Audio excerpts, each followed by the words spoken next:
Sean, di ba, Gloria? Pinagsasabihan na kita na wag itong lalaki itong naiuwi mo dito. Dapat yung may pera, hindi yung magnanakaw. Ha? Iwalayin mo na yan habang maaga pa. Bago manghuli ang lahat.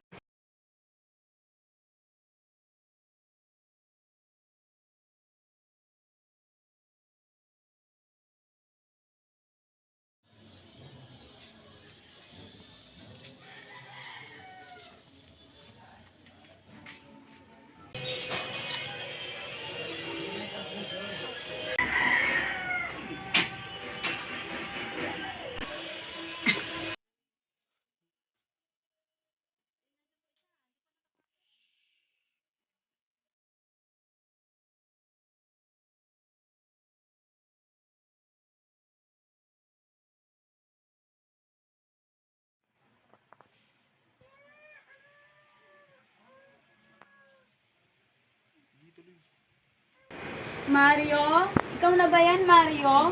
Oo. Buti naman maaga kang umuwi. Ano sa siling ka? Huwag mo na siyang gisingin, Mario. Dahil pagod yun, kakaiyak maghapon. Kumain ba siya ng mabuti? Ayaw niya nga kumain kahit isang subo na lugaw. Pero ibibili ko siya ng biskuit baka sakaling kumain. Kukuha na akong pera, ha? Gloria, di ka ba makapaghintay? Hoy! Ano problema? Bakit bigla ka na lagi sisitibo sa bagay na yan? At bakit hindi? Kinakausap ko yung tungkol sa bata tapos manggugulo ka dahil sa pera? Sana mas palaga mo anak natin. Diyos ko! Hindi ko ba siya iniisip? Bakit? Sa palagay mo, hihingi ako ng pera? Para makabili ng damit o manonood ng sine? Hinaan mo bata! Ang busis mo!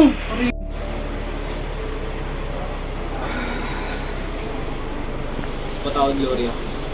Okay lang, Mario. Ngayon, pwede mo na ba akong bigyan ng pera? Ha? Wala pa. Wala pa akong pera. Mario, araw na sweldo ngayon. Oo nga, pero Pero ano, nasaan ang sweldo mo ngayong linggo? wala sa akin. Ano? Hinintay kita ng buong araw tapos sasabihin mo sa akin? Na wala akong pera. Wala. Anong gusto mo gawin ko? Magnakaw? Hindi ko sinabing gawin mo yon. Gusto ko lang malaman kung anong ginawa mo sa pera mo. Wala nang natira sa pera ko. Ano? Anong nangyari? Nakainom ako kasama mga kaibigan ko. Hindi ko na malaking, naubos na pala. Mario, akala mo ba manloloko mo ko? Di ba't nakita kitang lasing dati? Umagapang ka pa uwi. Nakatulad ng ahas na sugatan at umaalingasaw ng alkohol. Parang ospital. Hindi ka naman nakainom ngayon. Sige na. Di na ako nakainom. Pero ang sweldo mo, anong nangyari doon? Ang mabuti hindi mo na malaman pa, Gloria. Mario, asawa mo ako. May karapatan ako sa kalahati ng kinikita mo. Kung hindi ko makukuha ang party ko, kahit paano, may karapatan ako malaman kung saan yun napunta. Okay. Ginastos ko lahat sa babae. Babae, hindi ako naniniwala. Alam kong hindi mo gagawin yun. Hindi ko lang naman lang ipulante wala mo sa akin, Gloria. Hindi, Mario. Ang ibig ko sabihin, hindi mo gagastos ng pera mo. Alam mo, kailanganin ng anak mo. Mahal na mahal mo siya para gawin mo yun.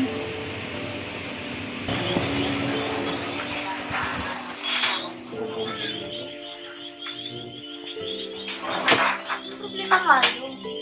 Wala, Gloria. Anong wala? Alam kong may problema, nararamdaman ko, Mario. Sabihin mo na kung ano yun. Nawalan ako ng trabaho, Gloria. Ano? Totoo, Gloria. Yung sweldo mo ngayong linggo. Isang linggo pa ako nawalan ng trabaho, Gloria. At hindi mo sa akin sinasabi? Akala ko makakita ko ng trabaho nang hindi ka nag-aalala. Kala mo ba makakakita ka ng bagong trabaho sa loob ng 5 buwan? Eh, ganun ka rin katagal bago nagkatrabaho. Hindi naman ganun katagal, Gloria. Paano nangyari yun, Mario? Ano naman dalang kabalasdugan ang dala ng mga kamay mo makasalanan? Eh di ko nang gusto mo palabasin. Pangupit, yan sabi nila eh. Ano pa ang ibang tawag dun?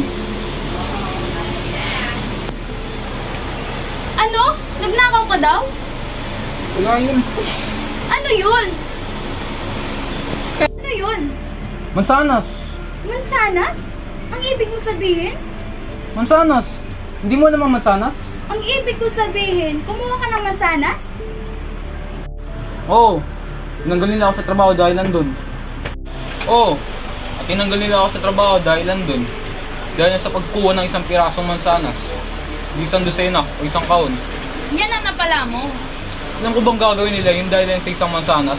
Yung dami-dami namang mansanas dun. Nila namin yung papunta sa kamalig. Nakita akong gumulo na mansanas galing sa kaon. Yun, pumasok sa isipan ko nilagay sa baonan ko. Yan ang hirap sa'yo. Kapag naisip mo ang tiyan mo, wala ka nang naiisip na iba. Hindi ko iniisip ang sarili ko. Sino ang iniisip mo? Ako? Nanghingi ba ako ng mansanas? Oo siya. Naalala mo nung lumabas kami ng anak ko para mamasyal. Habang pauwi, inadaanan kami ng tindahan na nagbebenta ng masasarap na mansanas. Talagang 70 sentimo bawat isa. Nagpabili siya. Pero wala akong ganong halaga. Ginawa ko, ibinili ko yun ng maliliit na berdeng mansanas. Binibenta niya sa bangketa. Pero ibinato niya lang at sinabi hindi raw totoong mansanas. Umiyak siya. Kaya nung nakita ko ang mansanas, nagulong sa kahon, isip ko, gugustuhan ni tita yun. Ang mansanas, naiuwi mo ba para kay tita? Hindi, itinago nila para daw may ebidensya. Nagiulan ka ng mupit ng mansanas? Samuri ng mansanas na ng trabaho mo.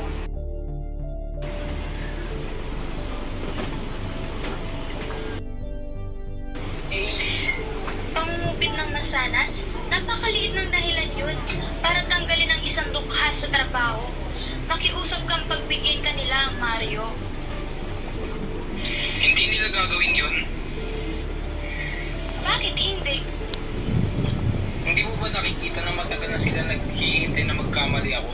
Patulad na nangyari, gusto nilang matanggal ako kahit ano naman ang dahilan para may pasok ang mga tao nila. Dapat magreklamo ka. Kapag ginawa ko yun, kakalkalin nila ang mga record ko sa pulis. Pero Mario, matagal na yun. Bakit naman nila kakalkalin ang mga ganong bagay? Ang totoo, makikipagkita ako mamayang gabi sa isang taong may alam sa kumpanya. Nangangailangan ng panggabing tagabantay. Totoo? Totoo. Alam kong hindi tayo papabayaan ng Panginoon.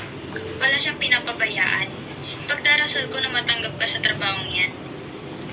Pero Mario, ang ibig sabihin, noong gabi kang nasa labas? Wala namang kaso yun. Pwede naman ako matulog sa araw. Ang ibig kong sabihin, iba kapag hindi kita kasama sa gabi. Pero siguro, masasanay din ako. Bakit di mo papuntahan ang kaibigan mo ngayon? Wala ka naman gagawin mamayang gabi. Hindi ba mas magandang puntahan mo na siya habang maaga pa? Oo nga. Siguro mas magandang gawin ko na yun. Oh, isuot mo na yan at umalis ka na. Aakyat na rin ako at hihintayin kita. Huwag mo na ako hintayin, Gloria. Pagagabihin pa ako ng uwi. Sige, pero di ko alam kung makakaidlip ako hanggang sa pagdating mo. Mali talaga ang nanay ko. Alam mo ba, bago tayo ikasal, lagi niya sinasabi, Gloria, isang napakalaking pagkakamali ang gagawin mong pagpakasal dyan sa walang kwentang lalaki na yan. Sana buhay pa siya, nakita niya sana ang laki ng pagbabago.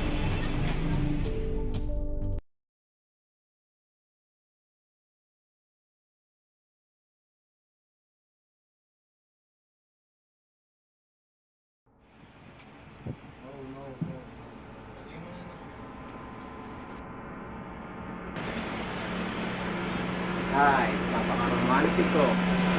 Pablo? Hindi kayo masaya makita ako, no? Anong ginagawa mo dito? Anong kailangan mo? Guys, yan ba ang tamang paraan ng pagtanggap ng isang kaibigang bibisita? Oo, at sana huwag ka nang lalapit sa amin habang buhay. Lumalayo na nga sa inyo eh. Kung ganon, bakit nandito ka? Hindi ba ako pwedeng pumunta sa inyo paminsan-minsan? Para alam yun, maging mabuti ba ang buhay sa inyo? Paano kayo nakakaraos? Mabuti naman kami. Hanggang sa nagpakita ka. Anak mo, nung huli ko siya makita, ganito na siya katangkad ah. Kumusta na siya? Mabuti naman siya.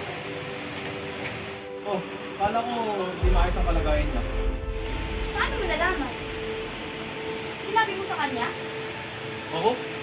Paano ko gawin eh? Hindi namin nagkita ng matagal niyan. Hindi ba sa ngayon, siyempre. Ano? Ano? May sakit ba siya? Hindi namin alam. Palagay ko, kailangan kaya siyang dalhin sa doktor?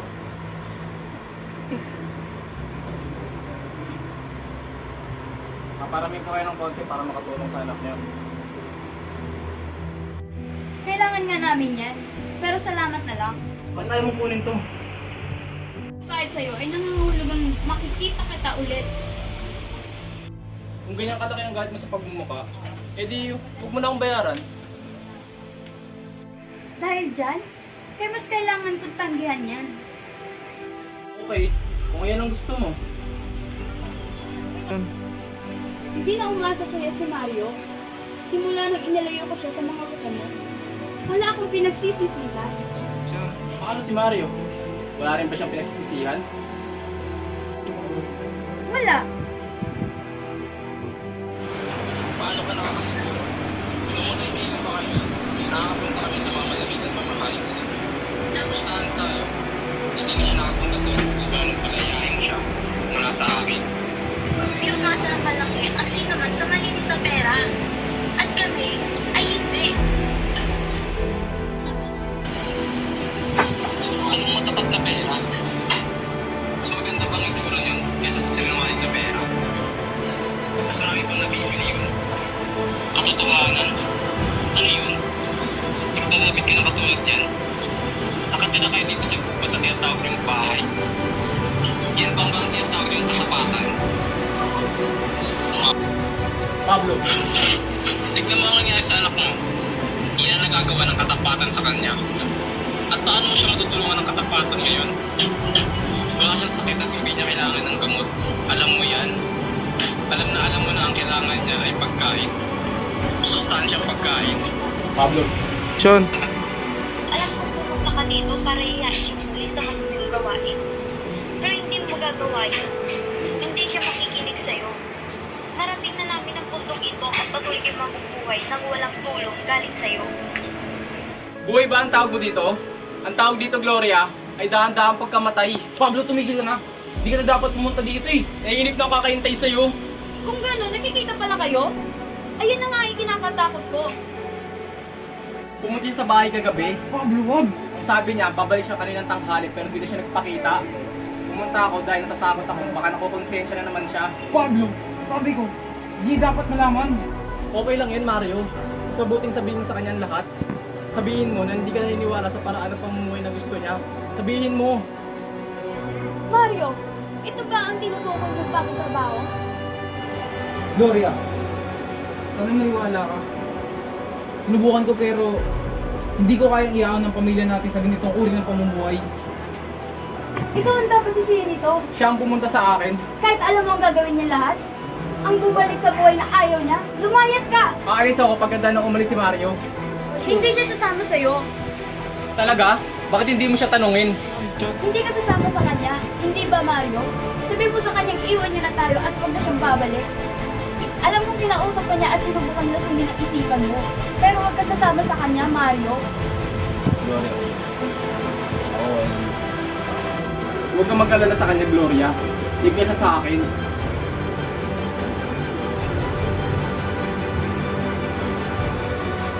Wala ka, Pablo. Punta ko yan maya-maya.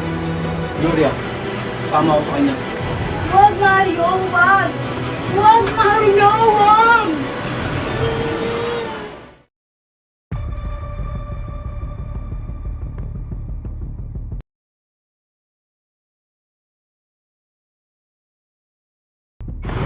Mario! Kayo yung nagbabalik.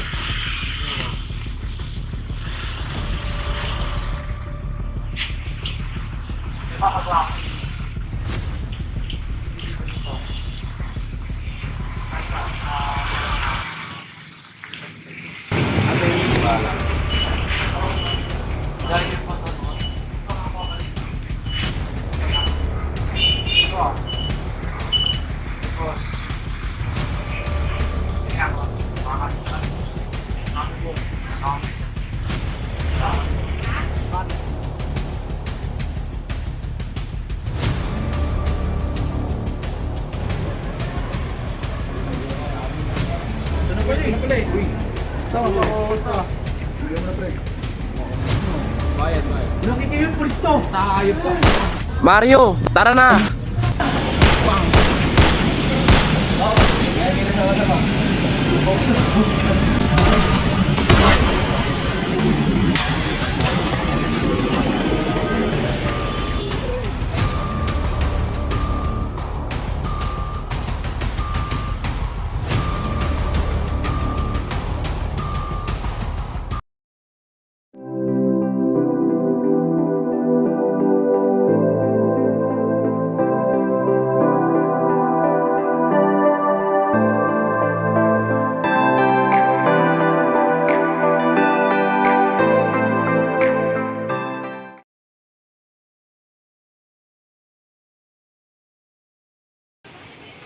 Hindi na sa'yo umaasa si Mario. Simula nung alam mo ba? Hindi na umaasa sa'yo si Mario. Simula nung... ano ba yan? Pumunta dito. Nainip na ako sa paghihintay sa'yo. Dapat tuloy-tuloy. Subukan mo man laban. Sige, makawala ka ng balik.